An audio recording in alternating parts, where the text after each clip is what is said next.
poi nevicato un po' la notte di lunedì.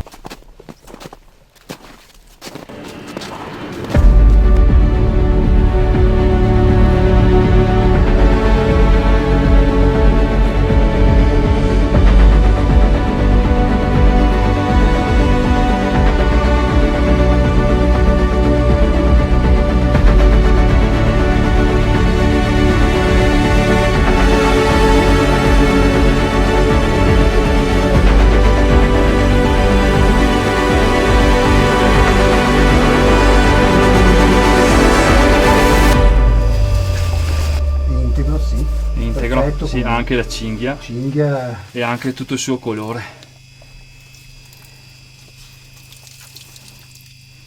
Ancora tutta la sua vernice Assolutamente perfetto. e tutta la sua parte interna.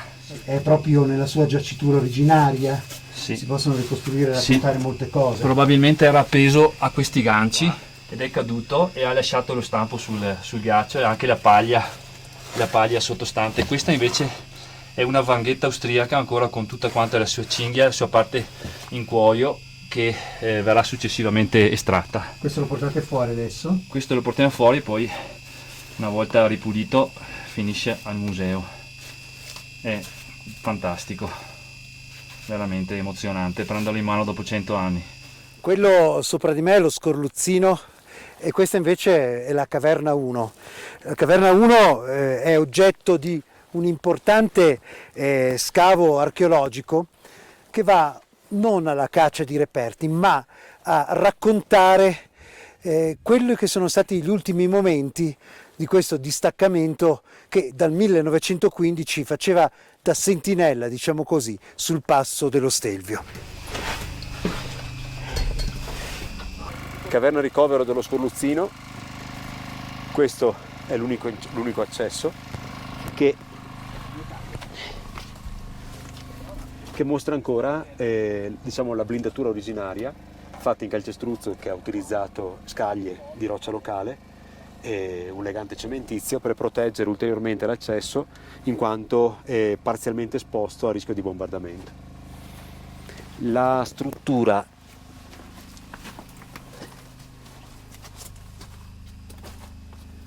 è molto ben costruita e rafforzata da putrelle metalliche che interrompono le tratte e poi da questo punto in avanti comincia la struttura lignea che centina integralmente tutta la cavità.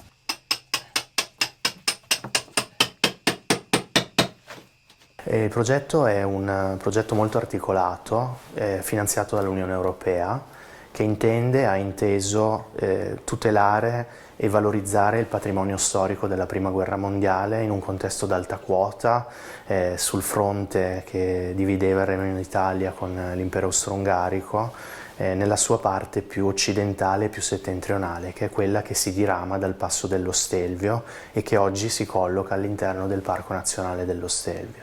Ad una quota media di 3.000 metri, i soldati combattevano in quest'area ad una quota media di 3.000 metri.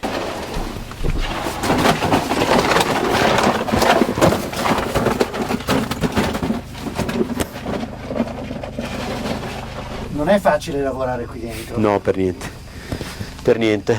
Sotto i tuoi piedi, Angelo, sotto i nostri piedi, si intravede il tavolato del calpestio originale. Ecco dove sto camminando io adesso, siamo sul tavolato originale della caverna, o meglio della struttura lignea che è stata appositamente costruita all'interno della caverna scavata in roccia. Abbasso un po' il faro. Ecco. Bene, questo tratto qui, che deve essere ancora centinato, è comunque il tratto probabilmente più sano e conservato, sì, della struttura originale. E come si diceva, è una struttura scavata per 12 metri di lunghezza, 3 di larghezza e circa 1,90 m, 2 metri nella roccia, poi ovviamente ribassata per la presenza del tavolame e dei travi traversi. È compartimentata in un corridoio dove ci troviamo noi. Alla nostra sinistra C'è un tavolato che è praticamente il tavolato dedicato alle brande. Molto, molto ampio. Molto ampio, sì, se vuoi illumino. Molto ampio, e per il ricovero, o meglio, per l'alloggiamento dei sacchi letto della truppa. Aveva uno spazio sopraelevato e poi c'era uno spazio inferiore che in questo caso è ancora intasato di ghiaccio. Ecco, perché c'è il ghiaccio qui dentro? Perché c'è il ghiaccio? Innanzitutto perché ci troviamo a una quota abbastanza elevata, siamo alla soglia dei 3000 metri, in un settore delle Alpi che ha un intorno di realtà ancora integralmente glacializzate, e diciamo che storicamente, se facciamo l'eccezione di questo periodo storico invece che stiamo vivendo noi, storicamente area abitualmente fortemente innevata. Quindi, perché c'è ghiaccio qui? Il ghiaccio si è formato dall'abbandono avvenuto nel novembre del 1918 da parte dei militari austro-ungarici che presidiavano queste quote e che sono stati gli esecutori di queste opere.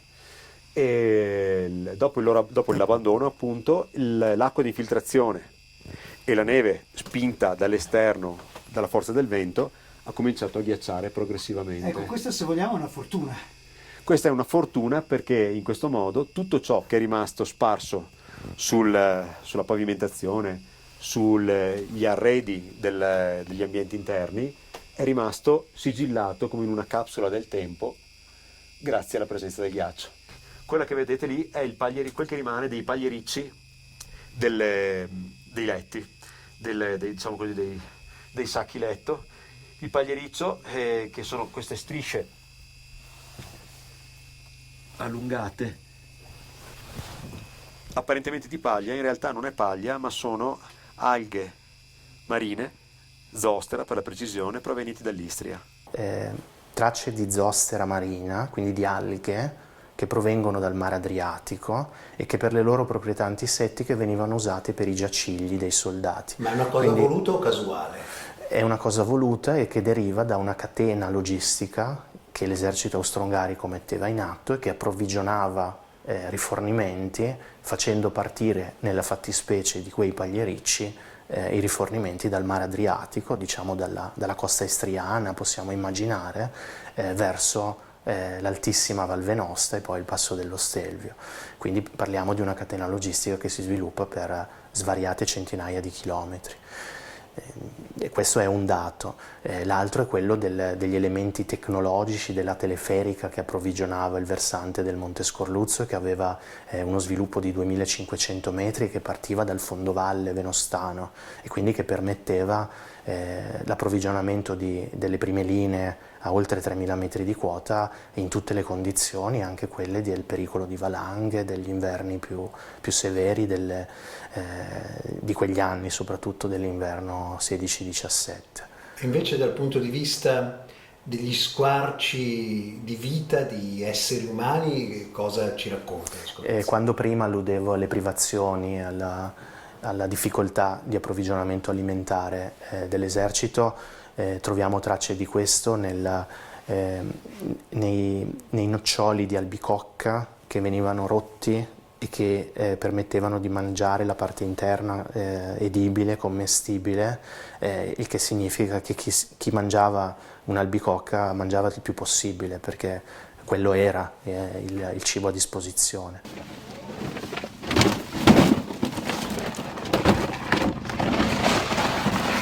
L'abbandono del ricovero risale al 3 novembre 1918, nel pomeriggio. Questi sono i dati che abbiamo trovato sui documenti. Era un inverno, un autunno già molto nevoso, ma dopo l'abbandono la caverna si riempie di neve che entra dall'ingresso e dall'altro lato di acqua di percolazione che scende dalla soffitta della caverna durante la primavera-estate dell'anno successivo, del 1919. Ciò significa che gli oggetti, i beni, i reperti contenuti all'interno di questa caverna si sono congelati e sono stati conservati per oltre un secolo all'interno del ghiaccio. Le tecniche di rimozione del ghiaccio con idropulitrice a temperatura media hanno permesso di recuperare reperti in condizioni di conservazione molto buone. Quindi la risposta è che in effetti in parte è una capsula del tempo che ha bloccato la situazione il 3 novembre del 1918. Il ghiaccio ha bloccato la situazione al novembre 1918 in un contesto dove l'uomo appunto ha vissuto per 3 anni e mezzo prima di quella data e poi nessuno più ha potuto vedere, accedere, entrare in un luogo di quel tipo. C'è molto materiale in realtà. Sì, c'è molto materiale abbandonato di tutti i tipi, vengono trovati, che so, dai materiali prettamente militari a materiali ovviamente di consumo che Sembra un traguardo di qualcosa. Ah sì, sembra c'è un'irradiazione, il sole, delle stelle, qualcosa di scritto si intravede. Poi in fase di restauro si capiranno molte cose. A livello munizionamento? Ci sono moltissime munizioni abbandonate, sì, come in questo caso, sono caricatori delle armi delle armi leggere in dotazione all'esercito austro-ungarico. In questo caso il caricatore di un fucile per fanteria modello 1895 Steyr-Mannlicher, e questo invece serve per un fucile a ripetizione per fanteria invece di produzione Mauser modello 1888. Ecco, c'è da dire che voi non recuperate e basta il materiale. No. Voi lo mettete in contesto. Ecco, in fondo cosa vedo altre... Ma in fondo più che altro si vedono i resti del collasso della centinatura, una mensola che si è staccata, molto legno ormai infradiciato, marcito. Il ghiaccio inglobava anche parte di questa struttura più sopraelevata che abbiamo recentemente rimosso. Quello che emerge dai 12 metri di questa galleria in realtà rappresenta sicuramente un caso di studio di quello che è l'archeologia della contemporaneità.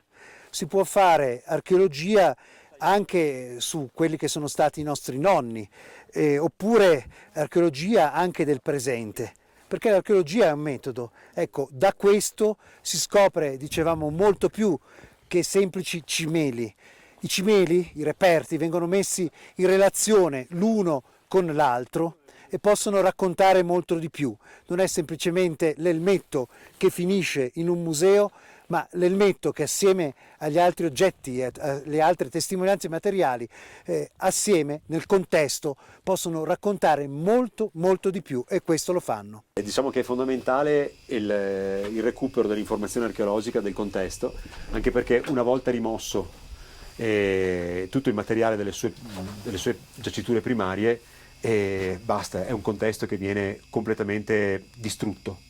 Quindi la registrazione di tutto ciò che abbiamo rilevato in fase di scavo è fondamentale per poter eternare in questo modo la memoria di quanto si è visto nell'ormai quasi novembre 2022. Avremo i nomi di questi signori presenti il 3 novembre del 1918? Abbiamo una serie di nomi e stiamo incrociando questi nomi nel Kriegsarchiv di Vienna, che è l'archivio della guerra, nell'archivio di Stato di Vienna, che contiene moltissime informazioni molto dettagliate sul contesto specifico del primo Rajon, che è il quadro dell'Ortes-Cevedale, e da questo spoglio d'archivio troviamo molti dati. Quindi anche le vite riusciamo a intercettarle in parte? Le vite riusciamo a intercettarle e sono il racconto, lo accennavo prima, non di un'esperienza estetica della bellezza della montagna, ma un racconto di grande drammaticità e sofferenza. Queste sono scatole di carta portacartucce. Fondamentalmente i soldati austriaci sono andati a recuperare il legname nel posto più vicino possibile, esattamente qui sotto, nell'Alta Val Venosta, e sono andati a raccogliere e a tagliare, poi portare in segheria piante in particolare di larice e un po' di abete rosso che hanno utilizzato per parte del tavolato, perché è più facile da lavorare, più morbido. Il larice naturalmente è più presente in queste zone perché è una pianta colonizzatrice e in queste aree molto ghiaiose va a preparare poi il terreno per l'abete rosso e per le altre essenze che seguiranno nei secoli. Qui c'è un cedimento però. Sì, qui si vede dal punto di vista statico c'è stato uno schiacciamento e si vede come la compressione tra questi elementi ha portato allo schiacciamento della trave che sostiene un po' tutto l'impalcato superiore. Si può vedere naturalmente che hanno cercato di tamponare, ci sono anche fogli di giornale, ci sono delle lamiere, della carta catramata come in questo caso, hanno cercato di tamponare un po' lo stillicidio di acqua che scendeva da sopra, perché dormire qui, figuriamoci, con la pioggia con l'acqua che ti cadeva in faccia deve essere stato particolarmente Cosa che fa tuttora, ecco, per intenderci. Sì, assolutamente. Allora avevano tutto tamponato con questa carta catramata per fare in modo che l'acqua scivolasse ai lati e poi venisse assorbita. Qui sotto ai nostri piedi c'è tutto questo impalcato che appoggia su tutta una serie di listelli laterali. Questo permette all'acqua di infiltrarsi e di scorrere fuori senza creare le pozzanghere e permettere ai soldati di non avere i piedi nell'acqua tutto il tempo. Questo giornale, tutto accartocciato, era prima appoggiato alle pareti. Anche questo aveva una funzione diciamo Maggio 1918 mi hanno detto. Sì, anche qui un mistero di come un giornale italiano possa essere finito nelle linee austriache. E qui lo vedete scritto chiaramente, territorio italiano in un sottotitolo, e poi all'inizio dell'articolo stesso, territorio italiano.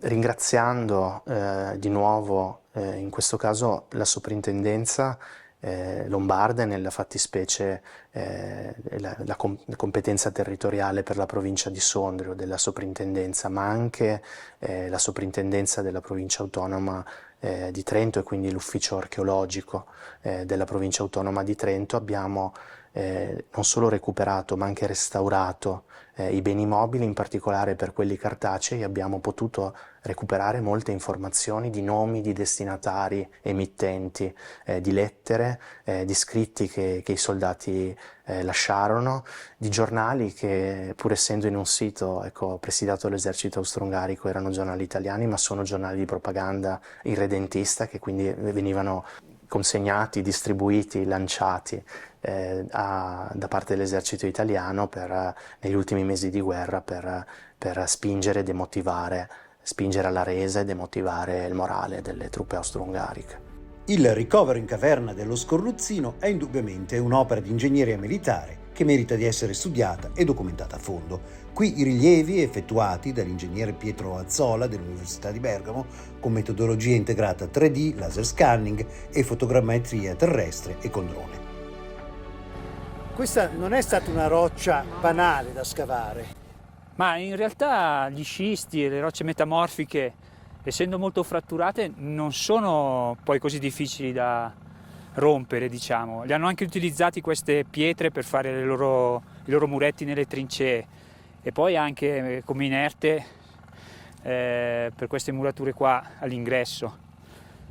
Però forse non è altrettanto stabile? No, infatti, quando c'erano le temperature allora così rigide, il tutto stava abbastanza stabile e non percolava l'acqua. Invece adesso abbiamo verificato che con lo sciogliersi dei ghiacci, le temperature calde, c'è un gocciolio dentro nei loro giacigli che è veramente inquietante. Ecco, anche il calcestruzzo è fatto con questa roccia. Sì, questo inerte qui sono questi frammenti, perché è molto fragile, molto fratturata questa tipologia di roccia, ma anche l'Ortles e tutto quello che c'è dietro sono queste rocce metamorfiche, che è l'ossatura di questa parte delle Alpi. E poi la morfologia qua è la morfologia glaciale. Un tempo, ma anche soltanto 30 anni fa, si sciava sul ghiacciaio fino giù lì. Adesso il ghiacciaio non c'è più, ma è rimasta questa morfologia a balze, a queste ondulazioni di detriti che sono i rimasugli dell'attività glaciale. Siamo in luoghi di grande fascino paesaggistico dove questi manufatti sono diventati parte integrante del paesaggio e quindi un ente di tutela come il Parco Nazionale dello Stelvio ha il compito e si impegna a tutelare e valorizzare questi manufatti. Ecco, non è scontato per noi che facciamo archeologia e che seguiamo l'archeologia professionalmente vedere la comprensione dell'amministrazione pubblica, in particolare dalle soprintendenze, verso quella che è un'archeologia della contemporaneità. Non è scontato che quello che fino a un pochi anni fa era semplicemente un luogo da caccia ai cimeli? Diciamo che c'è una felice collaborazione e coincidenza di intenti istituzionali, e questa coincidenza di intenti deriva da un lato dalla esperienza, ecco, anche internazionale dell'archeologia del campo di battaglia e dell'intervento archeologico su beni, su manufatti che hanno poco più che 100 anni, ma che per la loro conservazione nel ghiaccio si presentano con una eccezionale qualità, ecco, di conservazione. Dall'altro lato per il fatto che drammaticamente la riduzione costante delle superfici e dei volumi glaciali ci pone molti interrogativi dal punto di vista archeologico, non solo sui beni che risalgono alla Prima Guerra Mondiale, laddove la Prima Guerra Mondiale si è combattuta, ma anche sulle persistenze archeologiche ben precedenti che sempre di più emergono ed emergeranno dalla riduzione dei ghiacciai. I ritrovamenti, che non sono solo, ecco, il cimelio, l'oggetto di interesse storico-militare, ma i ritrovamenti legati alla vita quotidiana ci raccontano di una condizione di grande sofferenza degli uomini, dei poveri uomini che all'interno di questa struttura vissero per oltre 3 anni. Sfatiamo il mito che la guerra in montagna sia stata una guerra cavalleresca e di alpinisti che si muovevano tra gli scenari. Quello sarebbe veramente ora, no? Cioè, c'è sempre solo questo cavalieri nel bianco, cioè, non era così. Non era così, ed è stata raccontata così con un punto di vista tendenzioso, se possiamo dire in questi termini. La montagna durante la Prima Guerra Mondiale è stata infrastrutturata con un apporto al massimo livello tecnologico e logistico da parte di entrambi gli eserciti.